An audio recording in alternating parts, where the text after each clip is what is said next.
જય શ્રી કૃષ્ણ મિત્રો, તો આવી ગયા સવી તમારા માટે એક નવો જ વિડિયો લઈને. વિડિયો ગમે તો લાઈક કરજો, શેર કરજો અને નવા હોવ તો મારી ચેનલ શ્રેષ્ઠ વાતોને સબસ્ક્રાઇબ કરજો. તો હવે વિડિયોની શરૂઆત કરીએ. જરા પણ મોડું કર્યા વિના પૂજા કરતી વખતે ધ્યાનમાં રાખવા જેવી મહત્વપૂર્ણ બાબતો. હિન્દુ ધર્મમાં દરરોજ પૂજાને ખૂબ મહત્વ આપવામાં આવ્યું છે. ભગવાનની પૂજા ફરજિયાત જાહેર કરવામાં આવી છે.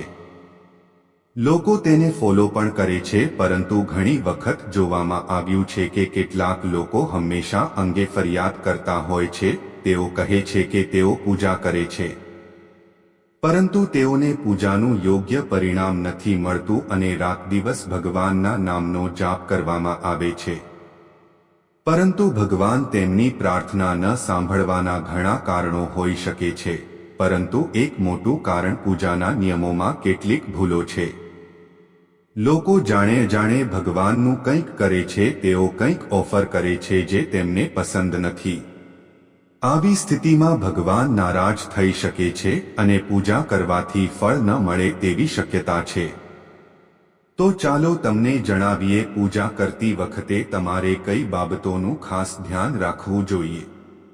પરંતુ તે પહેલા, જો તમે પણ દેવી લક્ષ્મીની પ્રાર્થના કરવા માંગો છો, તમારા પર આશીર્વાદ રહે, કૃપા કરીને આ વિડિયોને લાઈક કરો અને ચેનલને સબસ્ક્રાઇબ કરો અને કોમેન્ટ બોક્સમાં જય લક્ષ્મી માતા લખો. કે કોઈ પણ ભગવાનની પૂજા તેમને અપીલ કરવા અથવા આમંત્રિત કરવા, ધ્યાન કરવા, આસન આપવા માટે, સ્નાન કરવા માટે, ધૂપ, અક્ષત અથવા ચોખા, કુમકુમ, ચંદન, ફૂલ, પ્રસાદ વગેરે ફરજિયાત હોવા જોઈએ. 2. પૂજામાં સોપારી પણ રાખવી જોઈએ. ધ્યાન રાખો કે સોપારીના પાનની સાથે એલચી, લવિંગ, ગુલકંદ વગેરે પણ અર્પણ કરવા જોઈએ. જો તમે સંપૂર્ણપણે તૈયાર પાન ઓફર કરો તો તે શ્રેષ્ઠ રહેશે. 3. દેવી દેવતાઓને માળા, ફૂલ, પાંદડા વગેરે અર્પણ કરતા પહેલા તેને એક વખત ચોખ્ખા પાણીથી અવશ્ય ધોઈ લો. 4. દરેક પ્રકારની પૂજામાં ચોખા ખાસ ચઢાવવામાં આવે છે. પૂજા માટે અખંડ, આખા ચોખાનો ઉપયોગ કરવો જોઈએ. તેનો અર્થ એ છે કે તેને તોડવું જોઈએ નહીં. ચોખા અર્પણ કરતા પહેલા તેને હળદરથી પીળો બનાવવો ખૂબ જ શુભ માનવામાં આવે છે. આ માટે હળદરને થોડા પાણીમાં ઓગાળી લો અને પીળા ચોખા સખત મારપીટમાં પલાળેલા થઈ શકે છે. 5. પૂજા કરતી વખતે ખાસ ધ્યાન રાખો કે વચ્ચે દીવો ઓલવવો જોઈએ નહીં. જ્યારે આવું થાય છે ત્યારે પૂજાનું સંપૂર્ણ પરિણામ પ્રાપ્ત થતું નથી. 6. ભગવાન વિષ્ણુને પ્રસન્ન કર્યા આ માટે પીળા રંગનું રેશમી કપડું અર્પણ કરવું જોઈએ. માતા દુર્ગા, સૂર્ય ભગવાન અને ભગવાન ગણેશ, ભગવાન શિવને પ્રસન્ન કરવા માટે લાલ રંગ કરવા માટે સફેદ વસ્ત્રો અર્પણ કરવા જોઈએ. 7. કોઈ પણ પ્રકારની પૂજામાં કુટુંબ દેવતા, કુટુંબ દેવી, કુટુંબ દેવતા, વાસ્તુ દેવતા, ગ્રામ દેવતા વગેરેનું પણ ધ્યાન કરવું જરૂરી છે. આ બધાની પણ પૂજા કરવી જોઈએ. 8. પૂજા દરમિયાન આપણે જે આસન પર બેસીએ છીએ તેને પગ વડે અહીં ત્યાં ન ખસેડવું જોઈએ. સીટને ફક્ત હાથથી જ ખસેડવી જોઈએ. 9. જો તમે દરરોજ ઘરમાં ઘીનો દીવો પ્રગટાવશો તો ઘરની અનેક વાસ્તુ દોષો પણ દૂર થઈ જશે. 1. સૂર્ય, ગણેશ, દુર્ગા, શિવ અને વિષ્ણુ, આને પંચદેવ કહેવામાં આવે છે. તમામ કાર્યોમાં તેમની પૂજા ફરજિયાતપણે કરવી જોઈએ. દરરોજ પૂજા કરો તે સમયે આ પંચદેવોનું ધ્યાન કરવું જોઈએ. તેનાથી દેવી લક્ષ્મીના આશીર્વાદ અને સમૃદ્ધિ પ્રાપ્ત થાય છે. 1. તુલસીના પાન 11 દિવસ સુધી ત્યાં સુધી વાસી ન ગણાય. તેના પાન પર દરરોજ પાણી છાંટીને ભગવાનને ફરીથી અર્પણ કરી શકાય છે. તુલસીના પાન વગર સ્નાન કરવું, જે કર્યું છે તે તોડવું જોઈએ નહીં. શાસ્ત્રો અનુસાર જો કોઈ વ્યક્તિ સ્નાન કર્યા વિના તુલસીના પાન તોડી લે છે તો આવા પાંદડા ભગવાન પૂજામાં સ્વીકારતા નથી, કરવામાં આવે છે. 1. 2. દીવો હંમેશા ભગવાનની મૂર્તિની સામે જ રાખવો જોઈએ. ક્યારેક ભગવાનની મૂર્તિની સામે દીવો રાખવાને બદલે તેને અહીં ત્યાં મૂકવામાં આવે છે, જ્યારે આ યોગ્ય નથી. 1-3 ઘીનો દીવો કરવા માટે માત્ર સફેદ રૂની વાટનો ઉપયોગ કરવો જોઈએ, જ્યારે તેલના દીવા માટે લાલ દોરાની વાટ શ્રેષ્ઠ કહેવાય છે. 1-4 પૂજામાં ક્યારે ભંગ ન કરો. દીવો પ્રગટાવવો જોઈએ નહીં. ધાર્મિક કાર્યોમાં ખંડિત સામગ્રી તેને શુભ માનવામાં આવતું નથી. 1-5 ભગવાન શિવને બિલ્વપત્ર અવશ્ય અર્પણ કરો અને કોઈ પણ પૂજામાં તમારી ઈચ્છાઓની સફળતા માટે ભગવાનને તમારી ઈચ્છા મુજબ દક્ષિણા અર્પણ કરો. અર્પણ કરવું જોઈએ, દાન કરવું જોઈએ. દક્ષિણા અર્પણ કરતી વખતે વ્યક્તિએ પોતાના દોષોનો ત્યાગ કરવાની પ્રતિજ્ઞા લેવી જોઈએ. દુર્ગુણોને શક્ય તેટલી ઝડપથી જવા દેવા પર ઈચ્છાઓ ચોક્કસપણે પૂર્ણ થશે. 1-6 ભગવાન સૂર્યના 7, ભગવાન ગણેશના 3, ભગવાન વિષ્ણુના 4 અને ભગવાન શિવના 1 અથવા 2 આસપાસ ફરવું જોઈએ. 1-7 જ્યારે પણ તમે ઘરમાં કે મંદિરમાં કોઈ વિશેષ પૂજા કરો ત્યારે તમારા મનપસંદ દેવતાની સાથે સ્વસ્તિક કરો. કલશ, નવગ્રહ દેવતા, પંચ લોકપાલ, ષોડશ માતૃકા, સપ્ત માતૃકાની પૂજા પણ ફરજિયાતપણે કરવી જોઈએ. આ બધા વિશે સંપૂર્ણ માહિતી બ્રાહ્મણ પંડિત પાસેથી મેળવી શકાય છે. વિશેષ પૂજા પંડિતની મદદથી જ કરવી જોઈએ, જેથી પૂજા યોગ્ય રીતે થઈ શકે. 1-8 ઘરમાં પૂજા સ્થળની ઉપર કોઈ જંક અથવા ભારે વસ્તુ ન રાખવી. 1-9 ભગવાન શિવને હળદર પસંદ નથી. શંખ સાથે જળ પણ ચઢાવવું જોઈએ નહીં. 2-0 પૂજા સ્થાન પર પવિત્રતાનું ધ્યાન રાખો. કોઈ વ્યક્તિ ચપ્પલ પહેરે છે, મંદિરમાં ન જવું જોઈએ. ચામડાનો પટ્ટો કે પર્સ સાથે રાખીને પૂજા ન કરો. પૂજા સ્થાન પર કચરો વગેરે જમા ન થવો જોઈએ. 2 મંદિરમાં સૂકવેલા માળા અને ફૂલ ઉતારવા જોઈએ. 2 હંમેશા ભગવાન શ્રી ગણેશની પૂજા કરીને પૂજાની શરૂઆત કરો. શ્રી ગણેશને તુલસીની દાળ ચઢાવવાનું ટાળો. ભગવાન ગણેશને તુલસીની દાળ અર્પણ કરવાથી દોષ થાય છે. 2-3 શિવ શંભુ ગમે ત્યારે કેતકીને ફૂલ ચઢાવતા નથી. જરૂરી પૌરાણિક કથાઓ ભગવાન શિવ કેતકી અનુસાર શાપિત હતો, તેથી આ ફૂલ ભગવાન શિવને ન ચઢાવવું જોઈએ, નહીં તો ભક્તોનું કામ બગડી શકે છે. 2-4 ભગવાનની પ્રતિમાને માત્ર સ્નાન કરતી વખતે આંગળીઓનો ઉપયોગ કરો. ભગવાન ક્યારેક સ્નાન કરતી વખતે અંગૂઠાનો ઉપયોગ નથી કરવું જોઈએ.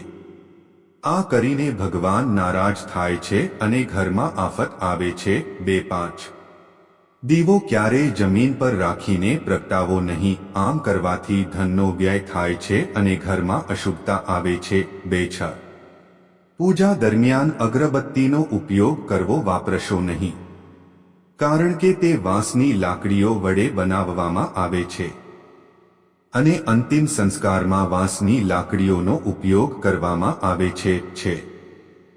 તેથી તેને અશુભ માનવામાં આવે છે. 2-7 રવિવારે તુલસીના પાન તોડવાનું ટાળો. માન્યતાઓનું આ પ્રમાણે રવિવારે તુલસીના પાન તોડવાથી ભગવાન વિષ્ણુ નારાજ થાય છે. 2-8 ભગવાન શાલિગ્રામને ચોખા ક્યારેય ન ચઢાવવા જોઈએ. વાસ્તુશાસ્ત્ર મુજબ આમ કરવાથી દોષ થાય છે. 2-9 ગંદા કપડાં પહેરીને પૂજામાં ન બેસવું. ક્યારે પણ ગંદા કપડાં પહેરીને પૂજા ન કરવી જોઈએ. માન્યતાઓ અનુસાર આવું કરવાથી ઘરમાં દરિદ્રતા આવે છે, તેણી આવે છે. 3-0 પૂજા દરમિયાન મનને શુદ્ધ રાખો. પૂજા કરતી વખતે મનને ક્યારે અશુદ્ધ ન રાખો. જરૂરી કહેવાય છે કે પૂજા દરમિયાન મનમાં ખરાબ વિચારો રાખવાથી પૂજાનું ફળ નથી મળતું. 3-1 જો પૂજામાં વપરાતા ફૂલો સુકાઈ જાય તો તેને ક્યારે ફેંકશો નહીં. સૂકા ફૂલોને પવિત્ર નદીમાં તરવા. 3-2 શાસ્ત્રો અનુસાર દિવસમાં 5 વખત દેવી દેવતાઓની પૂજા કરવી જોઈએ. સવારે 5 થી 6 બ્રહ્મ મુહૂર્તમાં પૂજા અને આરતી ત્યાં હોવું જોઈએ. આ પછી બીજી વાર સવારે 9 થી 10 વાગ્યા સુધી પૂજા કરો. બપોરે ત્રીજી વખત પૂજા કરવી જોઈએ. આ પૂજા પછી ભગવાનને શયન કરવામાં આવે છે, કરાવવું જોઈએ. સાંજે 4 થી 5 કલાકે ફરીથી પૂજા અને આરતી. રાત્રે 8 થી 9 કલાકે શયન આરતી કરવી જોઈએ. ઘરો જ્યાં નિયમિત 5 વખત પૂજા થાય છે, બધા દેવી દેવતાઓ ત્યાં નિવાસ કરે છે અને આવા ઘરોમાં પૈસા અને અનાજની કમી નથી હોતી. ગંગા જળને પ્લાસ્ટિકની બોટલ કે અશુદ્ધ ધાતુના વાસણમાં ન રાખવું જોઈએ. એલ્યુમિનિયમ અને લોખંડ જેવી અશુદ્ધ ધાતુઓથી બનેલા વાસણોમાં ગંગા જળ ન રાખવું જોઈએ. તાંબાના વાસણમાં ગંગા જળ રાખવું શુભ ગણાય છે. સ્ત્રીઓ અને અશુદ્ધા અવસ્થામાં પુરુષોએ શંખ ન ફૂંકવો જોઈએ. જો આ નિયમનું પાલન ન કરવામાં આવે તો જ્યાં શંખ વગાડવામાં આવે છે ત્યાંથી દેવી લક્ષ્મી દૂર થઈ જશે છે. મંદિર કે દેવી દેવતાઓની મૂર્તિઓ સામે પીઠ ટેકવીને ક્યારેય ન બેસવું જોઈએ. કોઈ પણ પૂજામાં કોઈની ઈચ્છા પૂર્ણ કરવા માટે દક્ષિણા અર્પણ કરવી જોઈએ. દક્ષિણા અર્પણ કરતી વખતે પોતાના દોષોનો ત્યાગ કરવો ઠરાવ કરવો જોઈએ.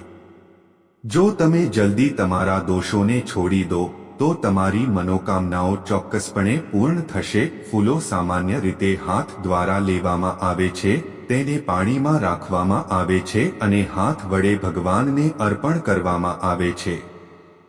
આવું ન કરવું જોઈએ. પુષ્પ અર્પણ કરવા માટે પુષ્પ પવિત્ર પાત્રમાં અને આ પાત્રમાં રાખવા જોઈએ. તે દેવી દેવતાઓને અર્પણ કરવું જોઈએ. આ હંમેશા ધ્યાનમાં રાખો. દીવાને ક્યારે સ્પર્શ કરશો નહીં. દીવો પ્રગટાવવો જોઈએ નહીં. શાસ્ત્રો અનુસાર જે વ્યક્તિ દીવો પ્રગટાવે છે તે રોગી હોય છે. ભગવાનની આરતી કરતી વખતે આ બાબતોનું ધ્યાન રાખો. ભગવાનના ચરણોની આરતી 4 વાર, નાભીમાં 2 વાર અને મોંમાં 1-3 વાર કરો. આરતી કરો. આ રીતે ભગવાનના તમામ અંગોની આરતી ઓછામાં ઓછી 7 વખત કરવી જોઈએ. ફક્ત તમારા મંદિરમાં ભેટ તરીકે માત્ર પ્રતિષ્ઠિત મૂર્તિઓ જ રાખો. કાચ, લાકડા અને ફાઇબરની મૂર્તિઓ ન રાખો અને તૂટેલા, બળી ગયેલા ફોટા અને તૂટેલા કાચને તાત્કાલિક દૂર કરો. શાસ્ત્રો અનુસાર ખંડિત મૂર્તિઓની પૂજા કરવાની મનાઈ છે. જે પણ મૂર્તિ તૂટી જાય તેને પૂજા સ્થળ પરથી હટાવીને પવિત્ર વહેતી નદીમાં તરતી મૂકવી જોઈએ, આપવું જોઈએ. ખંડિત મૂર્તિઓની પૂજા અશુભ માનવામાં આવે છે. આ સંદર્ભમાં તે ધ્યાનમાં રાખવું યોગ્ય છે કે માત્ર શિવલિંગને કોઈ પણ સ્થિતિમાં ક્યારેય તોડી શકાય નહીં ગણવામાં આવતું નથી. મંદિરના પડદા ઉપર ભગવાનના કપડાં, પુસ્તકો, ઝવેરાત વગેરે ન રાખો. મંદિરમાં તમારા પૂજનીય માતાપિતા અને પૂર્વજોના ફોટા ક્યારેય ન રાખવા. ઘરના દક્ષિણ પશ્ચિમ ખૂણામાં સ્થાપિત કરવું ખૂબ જ મહત્વપૂર્ણ છે. ભગવાન અથવા ક્યારેય ભૂલશો નહીં. પછી તમારાથી મોટી ઉંમરના વ્યક્તિને હાથ આપો. સાથે અભિવાદન ન કરવું જોઈએ. એ પણ ધ્યાનમાં રાખો કે સૂતા વ્યક્તિના પગ સ્પર્શ કરવો જોઈએ નહીં. પૂજા પછી વડીલોના આશીર્વાદ લેતી વખતે ધ્યાનમાં રાખો કે જમણા હાથથી જમણા પગને અને ડાબા હાથથી ડાબા પગને સ્પર્શ કરીને સલામ કરવી જોઈએ. તે કરો. જાપ કરતી વખતે જીભ કે હોઠને હલાવવા ન જોઈએ. આને ઉપાંશુ જપ કહે છે. તેના ફળસો ઘણું મળે છે. માળાનો જાપ કરતી વખતે જમણા હાથને કપડાથી અથવા ગાયનું મુખ ઢાંકવું જોઈએ. જાપ કર્યા પછી આસનની નીચે જમીન તેને સ્પર્શ કરવો જોઈએ અને આંખો પર લગાવવો જોઈએ. તેનાથી તમને જાપનું સંપૂર્ણ ફળ મળે છે. શાસ્ત્રો અનુસાર ઘરમાં પૂજા સ્થળ ઉત્તર પૂર્વ ખૂણામાં હોવું જોઈએ. ઉત્તર અને પૂર્વ દિશા વચ્ચેનો ભાગ ઈશાન કોણ છે. શુભ કાર્યો માટે ઈશાન કોર્નર તે શ્રેષ્ઠ દિશા માનવામાં આવે છે. આ દિશામાં પૂજા મંદિરની સ્થાપના કરો. જો કોઈ કારણસર તમે આ કામ ના કરી શકતા હોવ તો પણ ભૂલથી પણ ઘરના ઈશાન ખૂણામાં કરો. ખૂણામાં ગંદકી જમા ન થવા દો અને ઘરના આ ભાગને હંમેશા સાફ રાખો.